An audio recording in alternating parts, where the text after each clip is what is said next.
Tolong penjelasannya mengenai Kolose 3 ayat 11. Terima kasih, Tuhan Yesus memberkati. Kolose 3 ayat 11 bunyinya, dalam hal ini tidak ada lagi orang Yunani atau orang Yahudi, orang bersunat, orang tak bersunat, orang barbar, orang skit, budak, orang merdeka, tapi kamu semua tapi Kristus adalah semua dan di dalam segala sesuatu. Nah, sebenarnya ayat ini berbicara soal kesatuan Kristiani, bahwa di dalam Kristus kita semua tuh menjadi satu. Nah, ada banyak hal di dalam dunia ini yang membuat manusia yang satu terpisah dari manusia yang lain. Sampai hari ini juga ada orang menjadi orang-orang kaya kelasnya sendiri, orang miskin kelasnya sendiri, orang pintar kelasnya sendiri, orang bodoh kelasnya sendiri, orang-orang yang punya kedudukan tinggi dalam masyarakat, dan ada orang awam biasa saja. Jadi manusia sudah diklasifikasikan. Ada yang mengklasifikasikannya berdasarkan suku dan agama. Ya, lalu terpisah. Suku yang satu itu ada garis pembatas yang memisahkan dengan suku yang lain, agama yang satu dengan agama yang lain, sehingga orang tidak bisa bersatu. Nah, Injil tentang Yesus Kristus masuk dalam konteks seperti itu, konteks masyarakat seperti itu, di mana ya seperti dalam ayat itu dikatakan bahwa ada orang bersunat dan tak bersunat. Orang bersunat itu orang Yahudi, tak bersunat itu orang non-Yahudi, dan orang Yahudi selalu merasa bahwa mereka adalah bangsa pilihan Tuhan yang terbaik, dan Tuhan hanya sayang mereka. Tuhan benci bangsa yang lain. Makanya Tuhan siapkan neraka itu untuk bangsa lain, bukan bangsa Yahudi. Nah, mereka sangat fanatik. Jadi orang Yahudi sukar untuk bersatu dengan orang non-Yahudi.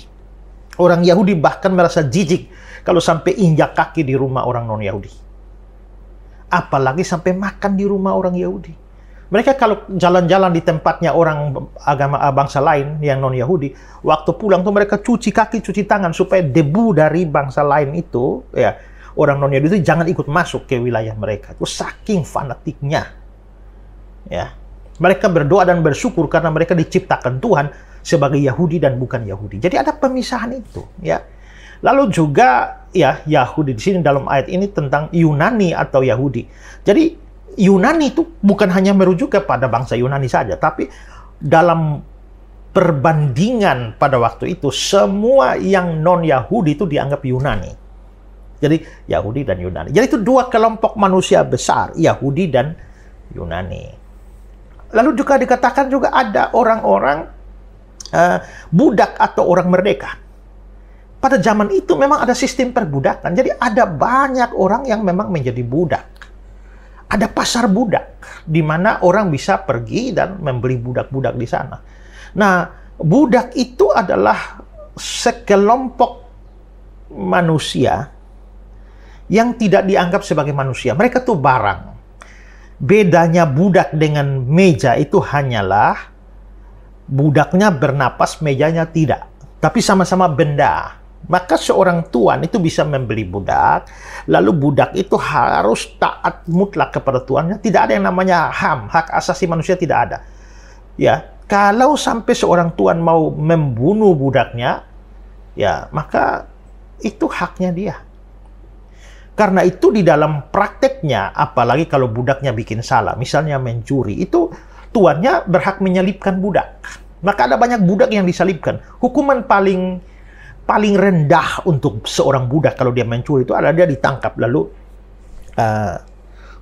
besi panas yang berbentuk huruf V itu dipanaskan di api sampai membara, lalu ditaruh di jidatnya sampai jadi ada huruf V di situ, dikasih cap. V itu fugitivus, artinya pencuri. Ya. Ada juga yang budak yang hanya bikin salah saja langsung ditangkap. Ya, dia bikin salah menjatuhkan minuman. Menjatuhkan minuman itu langsung dipegang, dibuang ke dalam kolam yang ada ikan buas piranha di sana. Jadi langsung dimakan ikan-ikan itu. Itu konteksnya seperti itu. Bahkan ada tuan-tuan yang mempunyai gundik-gundik, kan punya istri banyak. Lalu ada satu asrama khusus untuk istri-istri, gundik-gundik itu namanya harem. Lalu beberapa budak dikasih tugas untuk menjaga harem-harem itu. Nah, budak-budak yang dikasih tugas untuk menjaga harem itu kan tuannya takut, jangan-jangan dikasih jaga, malah pagar makan tanaman. Bisa selingkuh sama budaknya. Maka budak-budak yang jaga harem itu dikebiri semua, alat kelaminnya dipotong semua. Nah, budak yang alat kelaminnya sudah dipotong itu yang namanya sida-sida. Makanya saudara baca di Kisah Para Rasul ada sida-sida dari Ethiopia itu pasti sudah dikebiri itu, ya. Jadi bayangkan bahwa budak itu betapa menderitanya budak itu dan kerjanya hanya taat. Ya, dari konsep budak seperti itulah lalu Paulus bilang dari Paulus budak Yesus Kristus. Alkitab Indonesia menerjemahkan hamba, itu kurang kuat maknanya. Artinya budak Yesus Kristus. Kita ini hamba Tuhan, budaknya Tuhan. Maka kita tidak punya pilihan lain selain taat kepada Tuhan. Nah, tapi ada orang-orang merdeka yang dia berkuasa sendiri-sendiri. Tuan-tuan itu orang merdeka. Nah, jadi ada kelompok masyarakat semacam itu. Lalu juga disinggung soal laki-laki dan perempuan. Ya, sekarang ini emansipasi wanita sudah tinggi sampai laki-laki dan perempuan bisa berdiri sama rata. Ya, perempuan bisa jadi caleg dan sebagainya. Oh, zaman dulu tidak. Ya, perempuan itu warga kelas 2. Kesaksian perempuan tidak bisa dipercaya.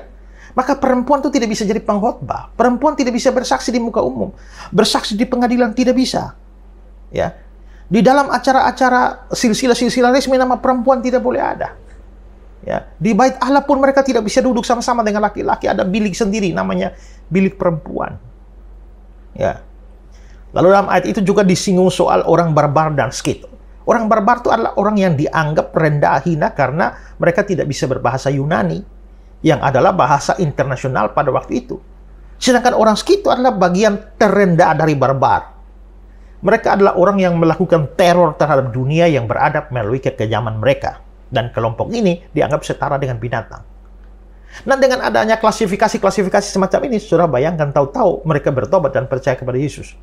Apakah di gereja harus ada grup Yahudi, grup Yunani, grup bersunat, grup tak bersunat, grup barbar, grup skit, grup budak, grup orang merdeka? Kalau begitu maka gereja menjadi terpecah-pecah dan berkelompok-kelompok. Nah, sekarang seorang merdeka percaya Yesus, dia jadi anak Allah. Tapi seorang budak percaya Yesus juga dia anak Allah. Berarti mereka harusnya saudara, kan? Orang Yunani dan orang Yahudi, kalau sama-sama percaya Yesus, berarti mereka kan anak Allah. Berarti mereka bersaudara.